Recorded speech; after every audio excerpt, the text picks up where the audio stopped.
bagian terakhir dari sesi 1 sebelum kita masuk diskusi tanya jawab.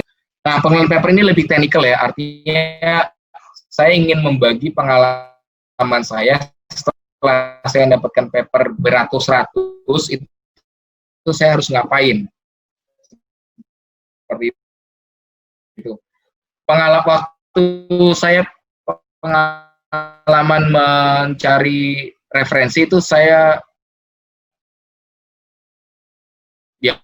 di atas 500 paper ya, di atas 500 paper loh, di atas 500 paper itu kombinasi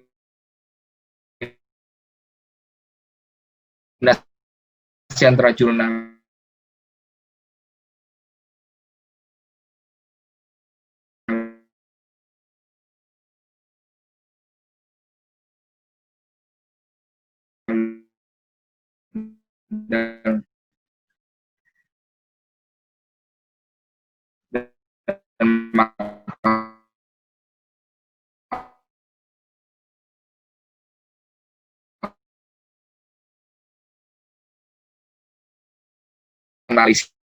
dan analisis kualitas.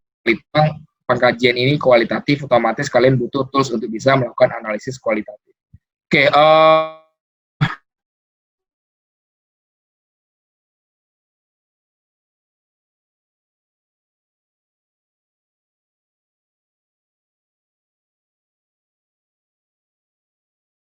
pakai untuk mengelola paper. Nah, di sini itu biasanya ada Mendeley, ada EndNote. Tapi biasanya tergantung pemakaiannya, nyaman pemakaiannya aja. Tapi kalau saya sendiri mau pakainya adalah Mendeley.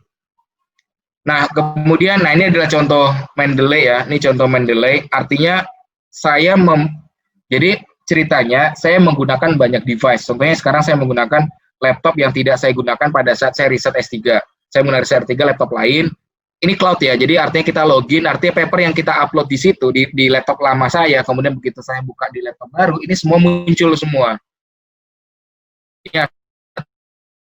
Ya, banyak semua. Jadi di sini ada ratusan paper,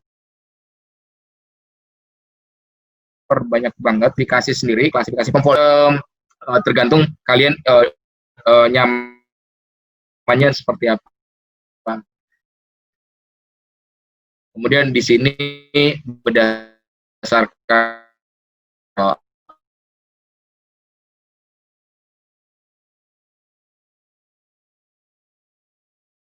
di sini otomatis kebuat datanya. Enak banget kalau aja, kemudian kita baca lebih detail, nanti kalau ada waktu bisa saya singgung sedikit. Nah, kemudian, ini tips membaca cara cepat. Jadi, biasanya ini saya susun sekali lagi berdasarkan experience saya, pengalaman saya dalam membaca paper. Jangan mulai secara runut, meskipun pertama itu adalah abstrak, kemudian pendahuluan, kemudian related book atau tinjauan pustaka, kemudian metodologi, kemudian result discussion. Jangan bacanya seperti itu, karena itu akan takes time. Cara pertama, selain judul ya, pasti judul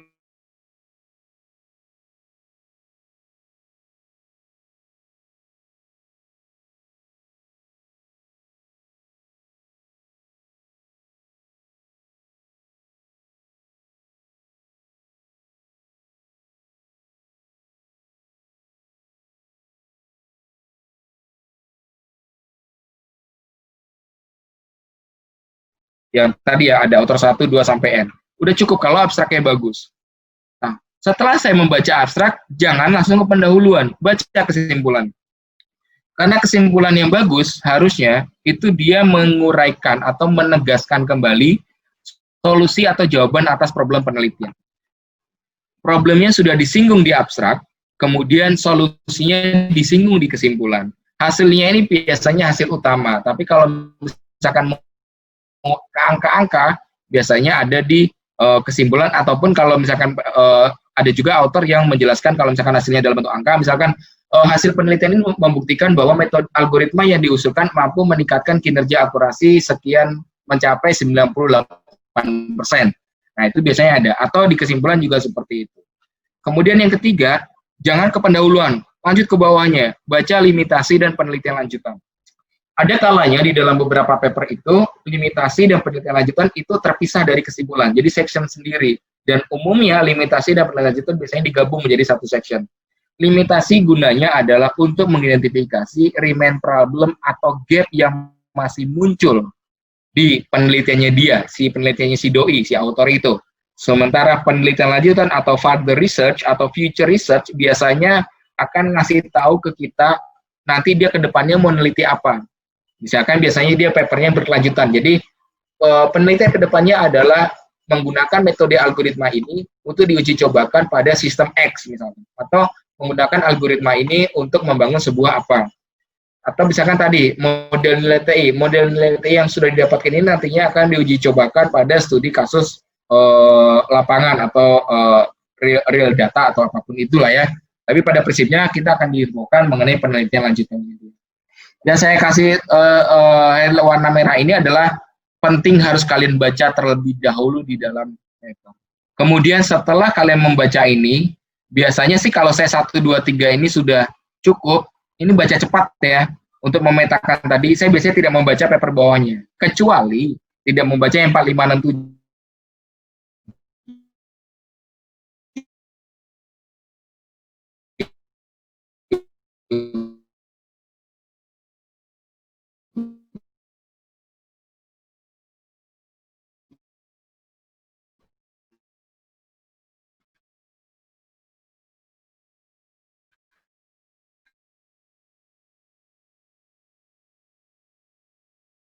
Kecuali masih ada informasi yang correctly disebut seperti itu, basically, atau challenge, biasanya nyebut itu. Biasanya itu adalah kata-kata yang sering dipakai oleh jurnal mengisyaratkan kepada si pembaca bahwa masalahnya itu ini. Jadi biasanya kata-kata dia however, even though, although, never tells, challenge, problem is, dan lain sebagainya. Kemudian dari pendahuluan jangan lanjut ke related works karena biasanya pendahuluan itu sudah mensamarikan penelitian dahulunya dia. Sama kayak proposal kalian. Sebenarnya proposal yang baik, latar belakang yang baik itu sudah mensamarikan bab 2. Bab 2 itu tinjauan pustaka ya. Bab 2 proposal kalian. Itu sudah. Makanya sama dengan paper atau jurnal. Pendahuluan itu biasanya sudah mensamarikan apa yang ditulis dia di related work. Biasanya related work itu kalau kita mendapatkan insight lebih mendalam lagi atau variabel lebih detail, teori lebih mendalam mengenai suatu penelitiannya dia. Tapi untuk menghemat waktu, sekali lagi karena ini membaca paper secara cepat, setelah baca pendahuluan, lanjutkan ke baca metodologi. Baca metodologi gunanya apa? Supaya kita mengetahui dia pakai metodenya apa. Dia pakai metodologi apa, dia pakai metodenya apa, datanya apa. Sebenarnya metodologi isinya cuma 2, metode, tahapan, atau data metode atau tahapan, dan data penelitian, termasuk data penelitian itu sumber data dari mana, respondennya siapa, cara ngolah datanya gimana, dan lain sebagainya.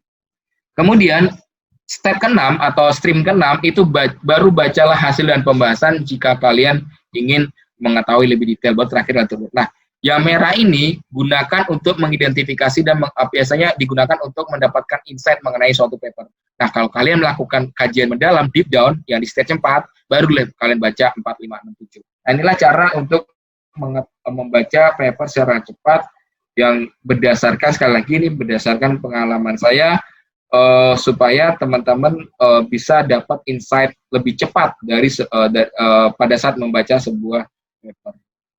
Gunakan bantuan software tools untuk memudahkan pembacaan paper. Biasakan membuat highlight untuk item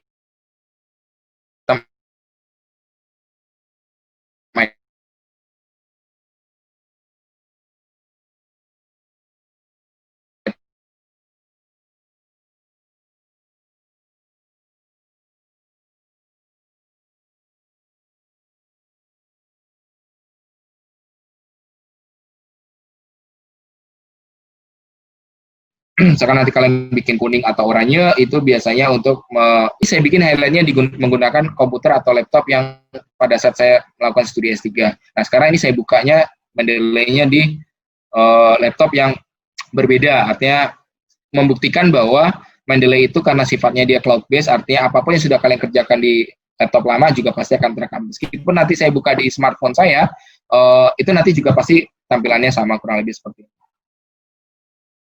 Oke, nah citasi penelitian tidak kalah penting. Citasi penelitian itu menggunakan Mendeley desktop. Kalian tinggal cari station style-nya ya, menggunakan apa tergantung dari petunjuk yang ada di kampus. Biasanya saya menggunakan APA, atau misalkan saya pada saat saya menulis jurnal di IEEE atau Conference, otomatis citasinya IEEE ya, yang dalam kotak terus angka gitu. Nah ini IEEE, tinggal dipilih. Nanti di sini akan kita import menggunakan yang ada di Word. Nah nanti di Word, ini saya misalkan nulis ya di Word, nanti di bagian reference-nya itu ada insert citation dari Mendeley. Ini nanti harus install dulu plugin-nya. Jadi begitu saya, ini semuanya otomatis ya, artinya apa?